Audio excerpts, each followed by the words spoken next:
Okay, hi. My name is Brandy. I work for Research Design for Agriculture. I'm a field agronomist there. I've been working there for about 3 years, and basically I've looked up a fair amount of research information that has been performed on demographics in work situations. I've interviewed a number of industry professionals, and I have my own work experience moving up to become a supervisor that has informed some of these things. I gave a talk at NAICC in 2016 in January about this issue, specifically targeted toward contract research organizations and small companies within agriculture, and I was asked to speak here as a result of that presentation. So I want to start off, this is going to be a completely different tone from our last few talks here. I'm going to keep it light because basically this is a touchy subject. We're going to be talking about in the workplace, what are issues with millennials working with baby boomers and vice versa that could be points of conflict, and how we can best overcome those to proceed in industry for millennials integrating to take over essentially the next generation. So the first thing that I'm going to do is play this song for you, which actually does a pretty good job of summing up what the stereotyping is about millennials. Okay, we're having a media problem. In highly populated areas, there's the idea of millennials being slackers. They're, 18-year-old baristas with man buns who don't contribute to society in any meaningful way. People who protest but that aren't fully informed on topics. They're fully attached to smartphones 24/7 and are not useful, meaningful, contributing members of society. So in order to get past that stereotype, it's important to understand that that exists, and that for baby boomers, this is something that has been in an echo chamber that they've heard and seen, and that is how they view those of us within the millennial age group. So let's talk about what is a millennial. They're 19 to 34 currently, across all levels of education and experience, and this is as defined by the Pew Research Center. That's kind of what I've gone with because there's discrepancies about what this actually means.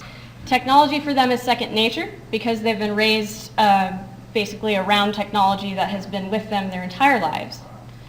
And they value resourcefulness over retained knowledge because for them it has to do with access to information, even if they don't really know it off the top of their heads, even if they're not an expert in an area. With Google, for example, they can find out that information fairly quickly and still become effective. And in general, this demographic is slightly less religious than prior generations, and a defining feature of these people is that they're bogged down with student loans. I'm sure for any of you, how many of you students in this room have student loans right now? Yeah. Okay, so generational replacement drives growth of unaffiliated religion.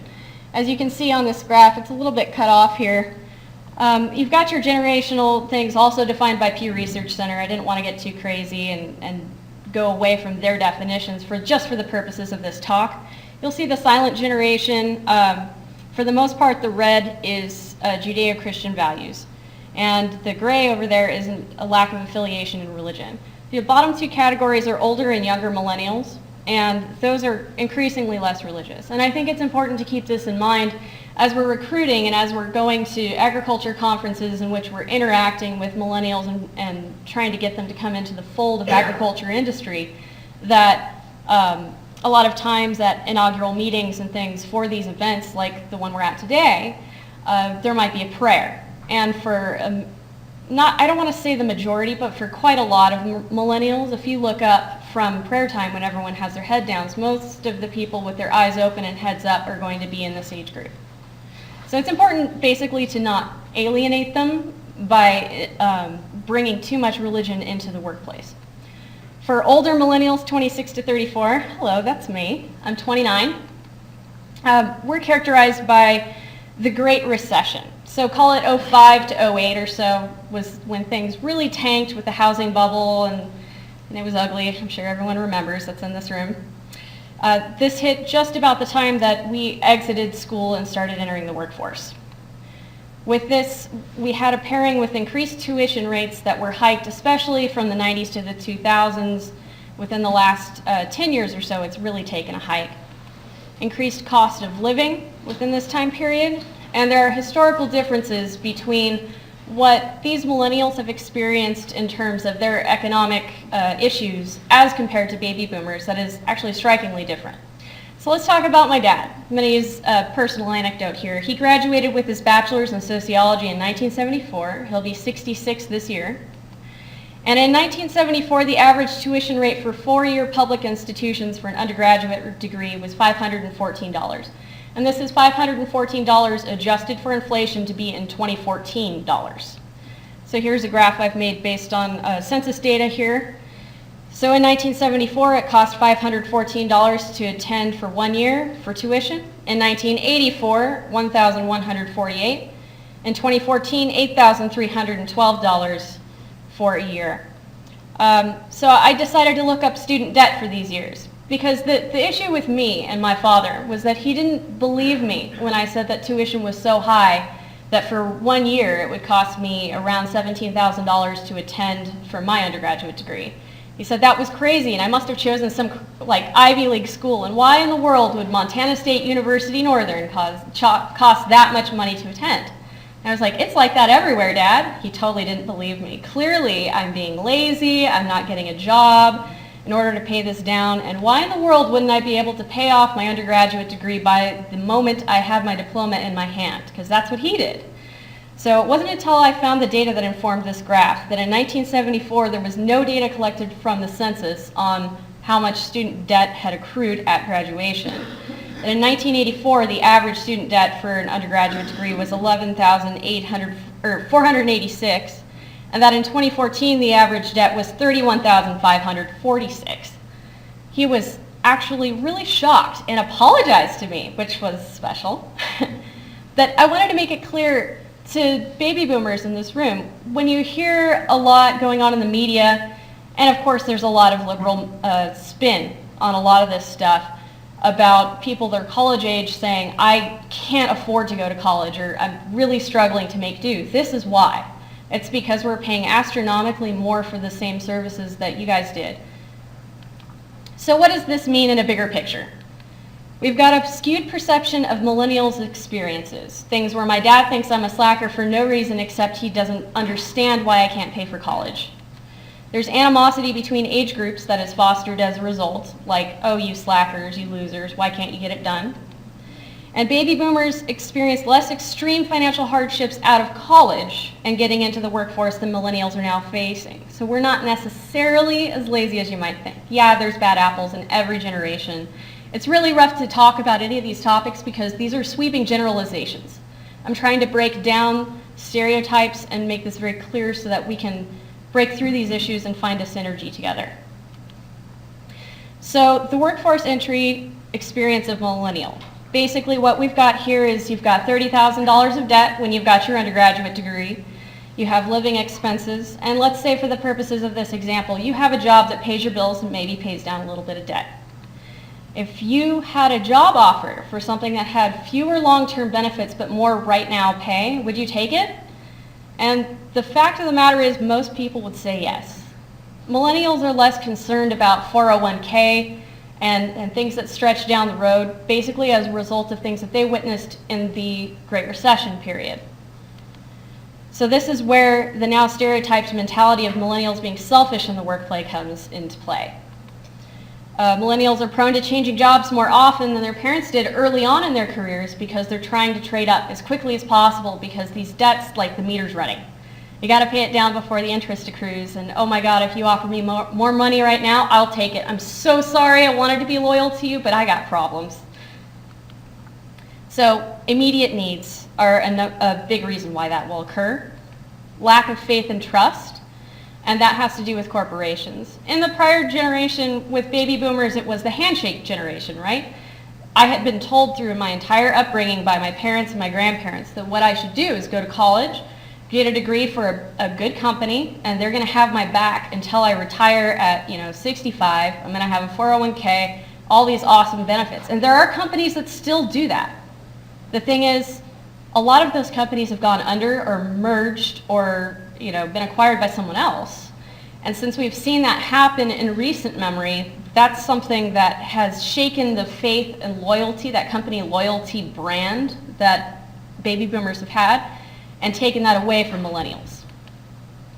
So as a result, since millennials are interested in paying down their debts as quickly as possible, they'll often prioritize a better work atmosphere, one that they're comfortable and happy in, over one sometimes that may have more pay. The idea being that if you're going to have to pay down your loans for, let's say, just to throw out a number, 15 years, and you think to yourself, so, would I like to pay this down in a grueling 10-year period where I hate my job and I hate my life, but it's a big paycheck?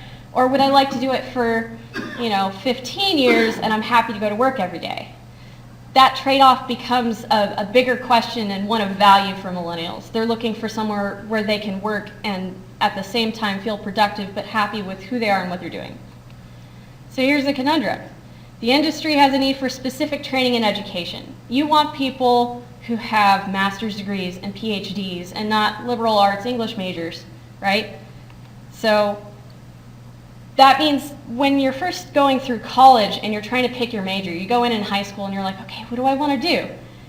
The safe bet right now is to say, I'm going to be an English major or I'm going to be a business major, because no matter what happens in any one particular industry, I will have an expertise where I can work in IT or I can work in agriculture or anywhere else, because my options are open to me. And if one company fails me, I'll bounce back and find somewhere else.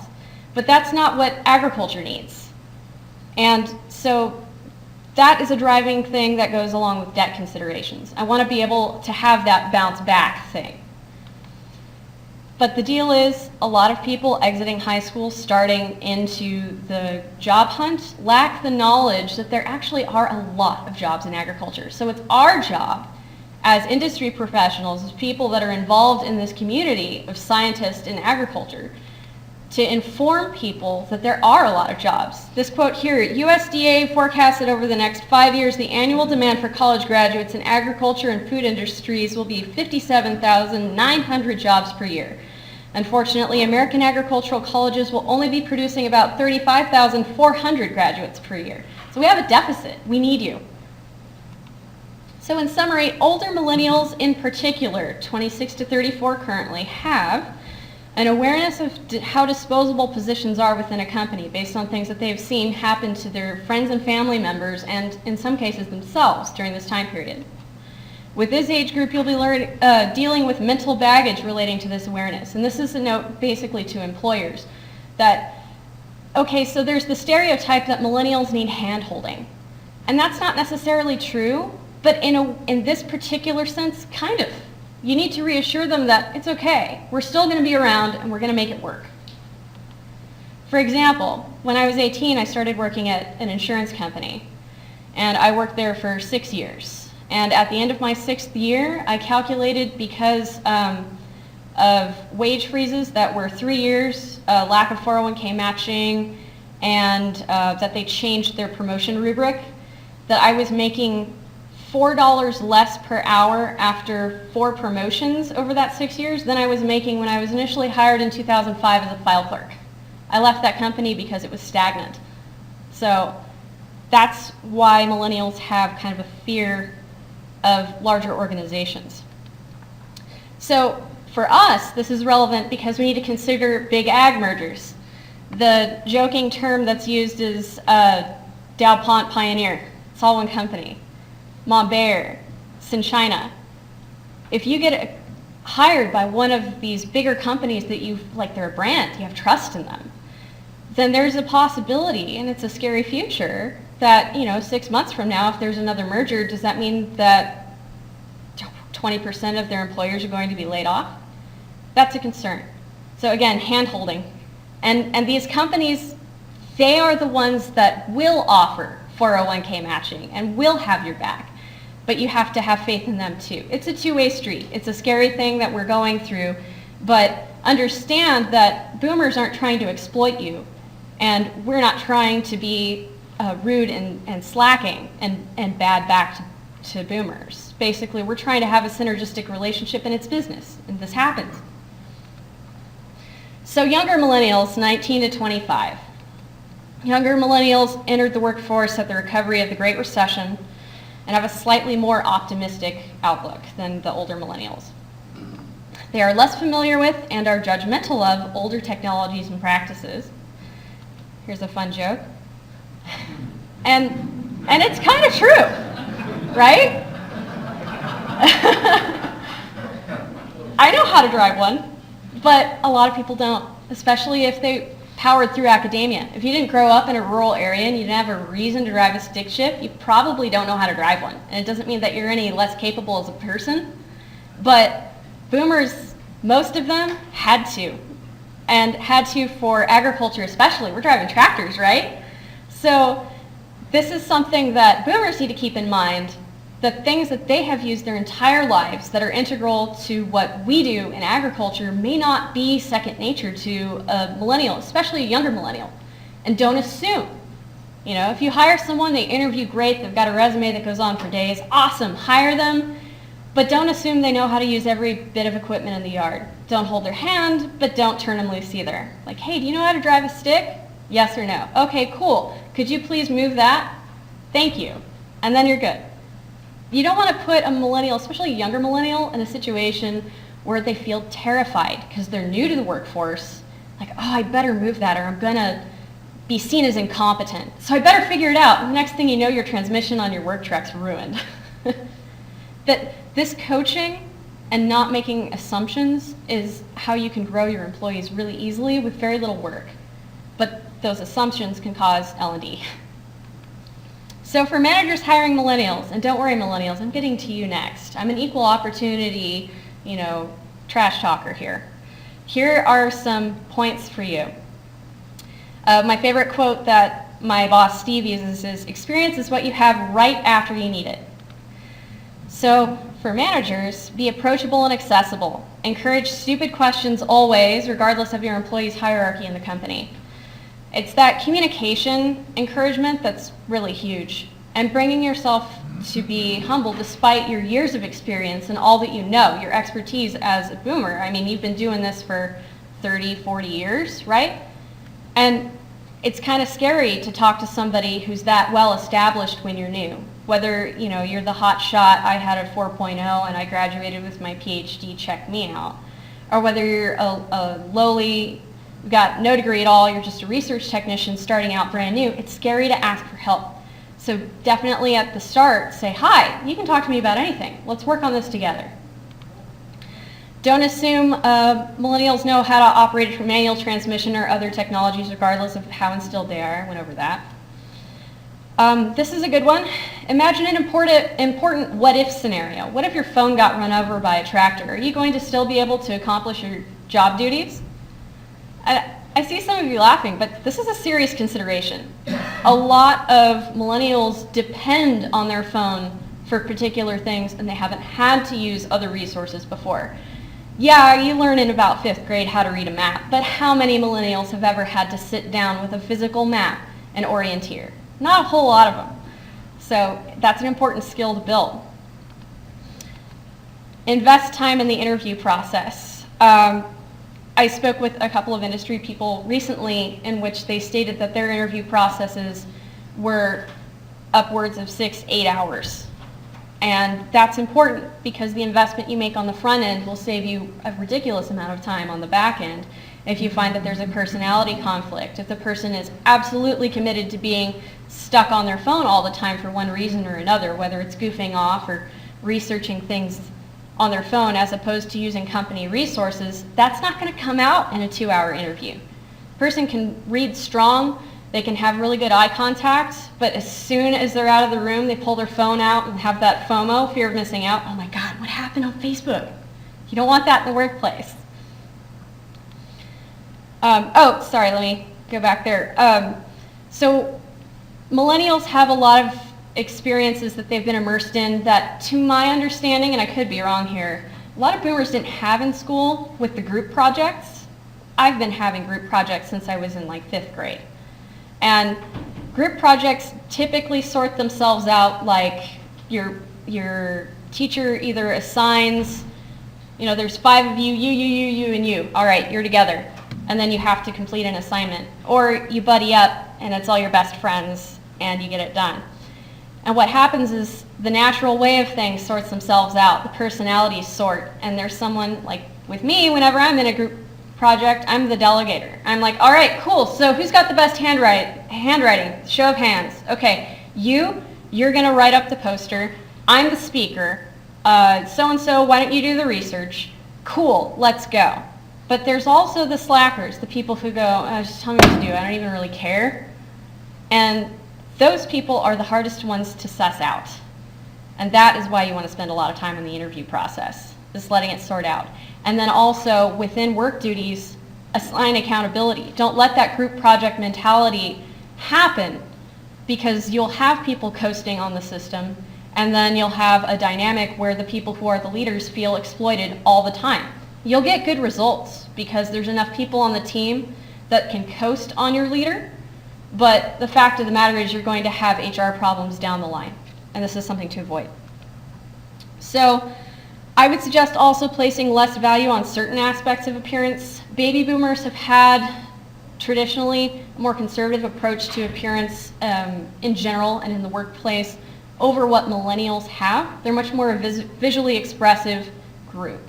And basically you don't want to exclude your talent in that way. A lot of people that have different hair colors, and maybe, I don't mean cheap Hot Topic goth type people, but there are different expressions of yourself that can be toned down to be professional, that it's okay to keep those people around. You want someone who has that creative outlook within your group of people to help drive thinking outside of the box within your company. And to me, that's an indicator that this person is not going to just sit there, wait, and do what they're told. Someone with slightly different color hair, someone with a little bit of a tattoo has a slightly wild side, and sometimes that's helpful, sometimes that's detrimental, but don't let it be a thing that rules out hiring them. So I found this study, and I want to point out just from the get-go, you see that bar on the far right with grandparents. N equals 16. That is not a big enough sample size. But these are narcissism index scores across age groups. We've got students, parents, and grandparents. And while this isn't statistically significant enough to show, I feel that this general trend is something to take note of. And I think everyone can agree, as you age, you become a little bit more aware of what you don't know and what you need to improve upon. Students who are, well, in this case, students, for the purposes of this graph and for my talk, students are a little bit more proud and confident in what they're doing, but they're the least capable of these three groups of people. So it's something to keep in mind, millennials. This is me trash talking. You don't know everything. So, and that's the segue into the more trash talking, I'm sorry. To millennials graduating and entering the workforce, know what you don't know. A humble attitude will go an exceptional distance to accelerate your career advancement, and a proud one will get you fired or left in place regardless of expertise. Trust me, I've seen it at RD4Ag, I've seen it at other companies. You get someone with a master's degree who really thinks they know what they're doing, and if they challenge authority based on what they think they know, they may not be around very long. Ask stupid questions. This is the converse to what I had explained before.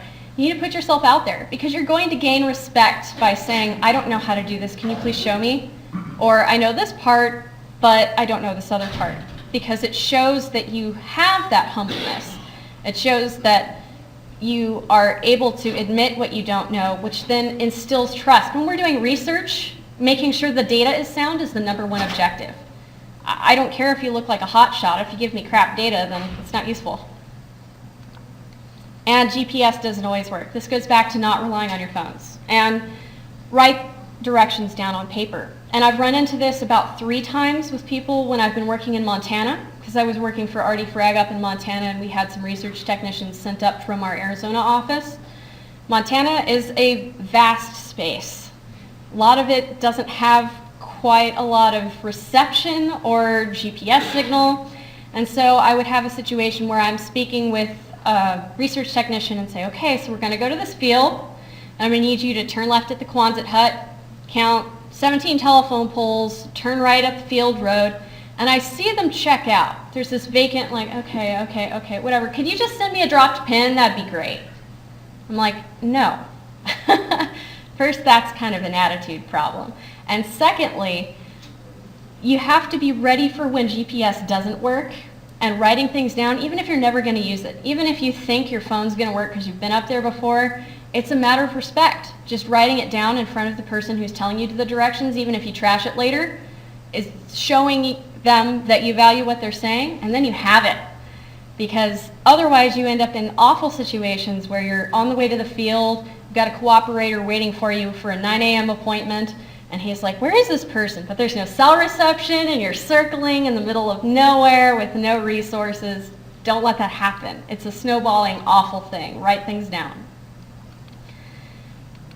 So for conferences, be gregarious. Seek out colleagues at meetings, shake hands, make eye contact, have good posture. I know you guys are probably like, duh, I've heard this before. I've done an interview. I've had classes. I've been involved in clubs. But I'm saying this because at this meeting, I've seen millennials, I've seen master students exhibiting the opposite of these traits, and it needs to be said again. And the reason also is because baby boomers highly value these traits. It's the handshake generation. If you shake someone's hand and you fish them, you got the limp wrist, then that's, oh, this person doesn't have a very strong personality. I'm seeing people in the back nodding. So that is something to think about, is really conveying yourself as confident and breaking that stereotype that we're all like, okay, I'm on my phone right now, that you're showing I'm above and beyond. I want to stand out. So it's rude to be on your phone in a meeting unless you're clearly researching something or taking notes. Facebook, Instagram, social media networking is for media consultants for these companies, not for personal use. I've seen that happen in staff meetings before, and it basically is a red flag to your employer immediately, like, what are you doing? And don't text your girlfriend at a conference. I saw it happen. There's recruiters everywhere. There's recruiters in this room, and they're watching you. And you may not think they're watching you. You're at lunch in one of these meetings, and you're like, text, text, text, miss you, babe. And you look across the table, and the person's got their phone down there, and they're not engaged with the speaker. They're not engaged with the people at the table. They're not looking for ways to present themselves as professional. Wait till you're in the hall. I'm telling you, that text message can totally wait, because this ruins your ability to be recruited in some cases. I just wanted to point it out because it may not seem completely obvious, because to us, to millennials, it's like, oh, I'm just going to send a quick text. This isn't rude. For boomers, totally rude. So connectivity with millennials, this is just a wall of text, but I wanted to show this list of productivity apps that are just on my phone, and this is not even all of them. I want to show boomers that this is basically the cell phone. The smartphone is the new Swiss Army knife. It's an incredible tool, and when used properly, it can grant so much utility and productivity to your company. And understanding that boomers will bring to the table the utilization of this technology to maybe not its full potential, but significantly more than people who are not integrated with that, is something that is really valuable. Everyone brings a piece to the table. Boomers bring their experience and what they know from having worked in this industry for a long time, and millennials bring in a fresh perspective, and they bring in technology utilization. So my phone also has all these social networking apps, but it's just a matter of picking the right time to use them. And yeah, so this is why the generation values resourcefulness. If I don't know it, I can find it as long as I have network coverage. So that means if you're going somewhere rural, plan for it. Google Maps has a feature where you can download offline maps. That's a really good one for a backup to when you're writing things down on paper. You can archive things on Google Documents to make them available offline. Just think ahead in that way so you can still utilize your resources without being limited by where you're working, because in agriculture, pretty much everything's rural, unless you're doing strawberries in Orange County. So this phrase, those kids are always on their phones, I'm so tired of that. We hear it all the time from our family members, from overhearing conversations of boomers talking with colleagues, and you guys do it casually, but if I'm there, it's like a slap in the face. I understand that we're on our phones a lot, but at the same time, we're doing a lot of good things too. And so fostering respect between generations and acknowledging and utilizing millennials' resources is the key to retention. So if you want to keep them around and make them feel valued, useful, and keep them in the company, ask them about their knowledge of technology. Admit that's the thing that they have a strong suit with over you. Get them to teach you. And when you learn and you utilize what they've learned, that also shows them you respect them and that you're capable. They will respect you. So ask what productivity apps they have on their phones.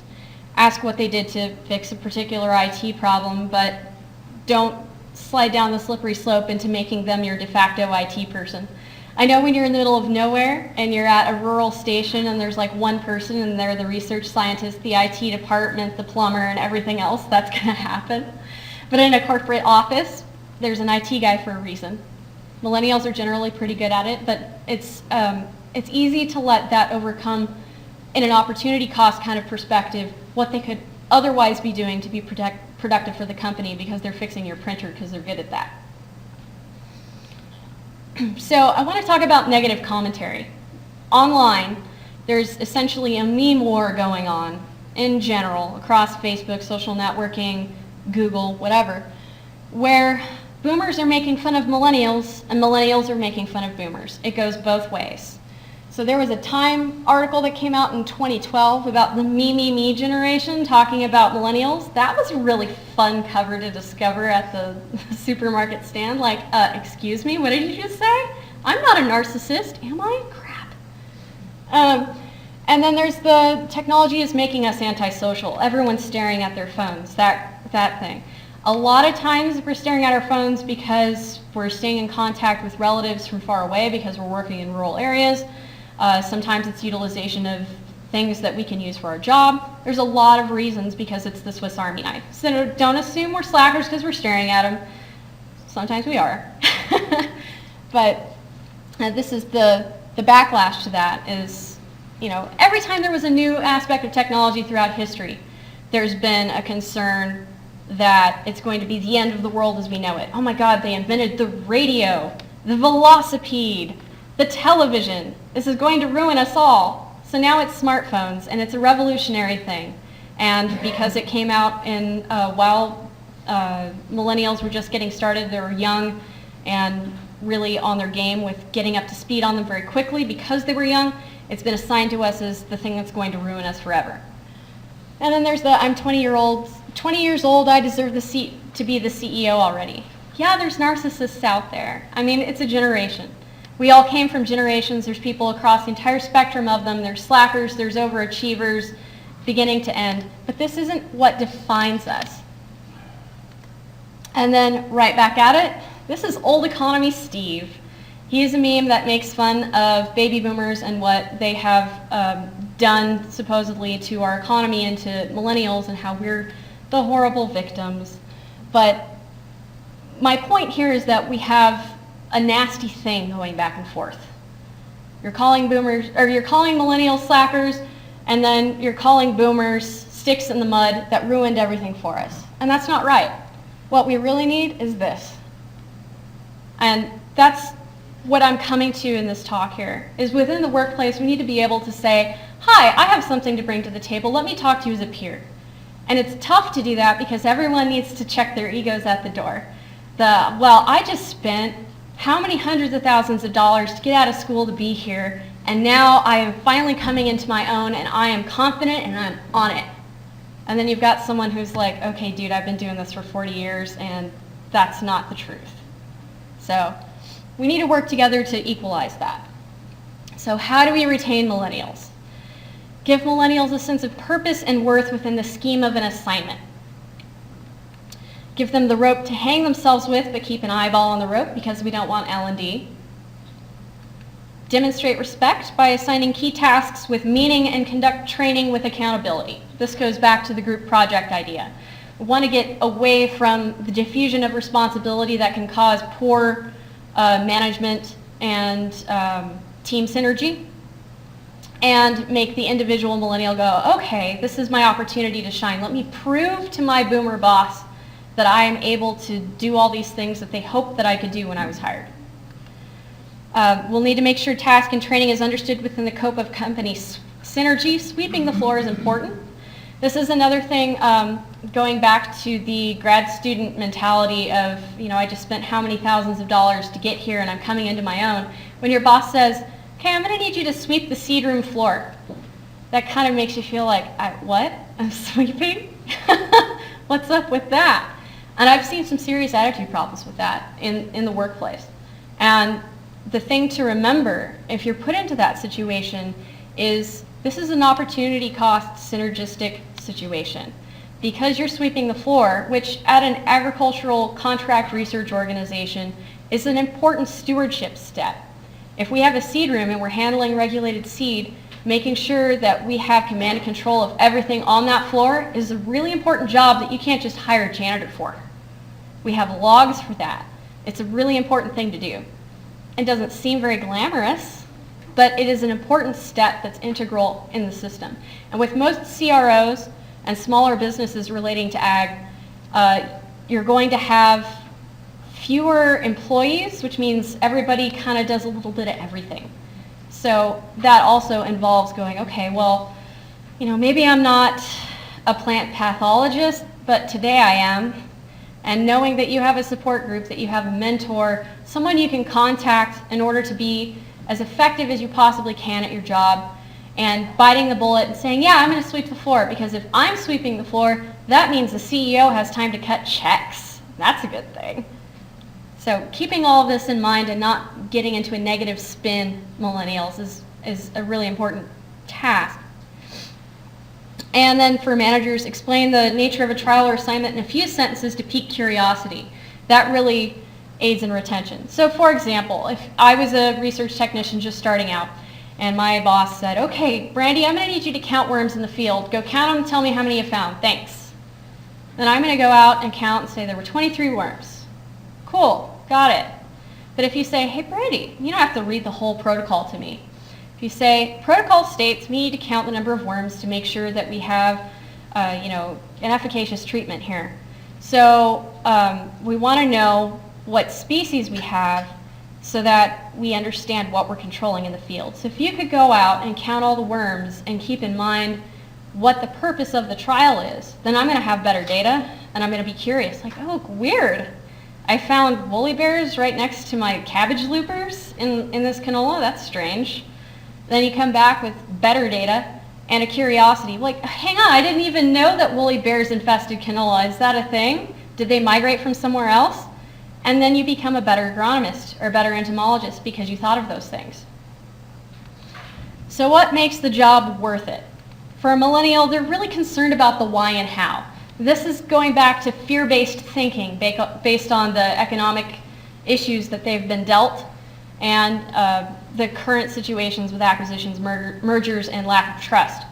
So the thought in their head is, why am I in this role? How is this working for me? Am I on the right track? And so if you have a conversation with them on, and I don't mean hand-holding, I'm not saying we need safe spaces and we're, special little snowflakes and everything, going back to the stereotype for the video I didn't get to show you.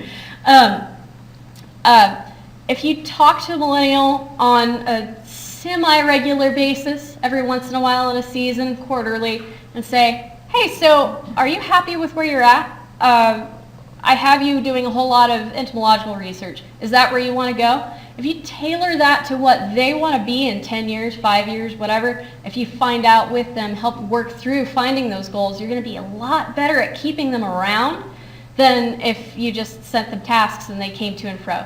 That anxiety that I had spoken about earlier will bottle up to the point where they go, you know what, I got a better job offer, I started looking, I got to go.